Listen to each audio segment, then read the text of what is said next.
अस्सलामुअलैकुम दोस्तों, welcome back to our channel find Urdu. Hangover. Hangover का मतलब है शराब या नशा करने के बाद का असर। हैंगओवर अक्सर उस हालत को कहा जाता है जो शराब या नशा करने के बाद होती है। इसमें शख्स को सरदर्द, उल्टी, सुस्ती और कन्फ्यूजन महसूस होती है। हैंगओवर का सबब होता है कि शराब के अंदर अल्कोहल की ज़्यादा मात्रा होती है जो इंसानी जिस्म के लिए मुश्किल पैदा करती है। ये हालत कुछ घंटों से लेकर एक दिन तक रह सकती है। हैंगओवर का इलाज रेस्ट और पानी का ज़्यादा इस्तेमाल है ताकि जिस्म से अल्कोहल निकल सके। ये वर्ड इनफॉर्मल तौर पर अक्सर किसी बुरी या लंबी रात के बाद की थकान के लिए भी यूज़ होता है। जैसे एक पार्टी के बाद हैंगओवर महसूस करना आम बात है।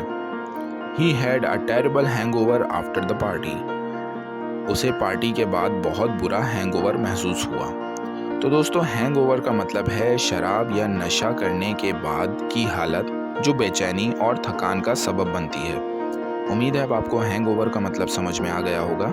मिलते हैं नेक्स्ट वीडियो में। शुक्रिया।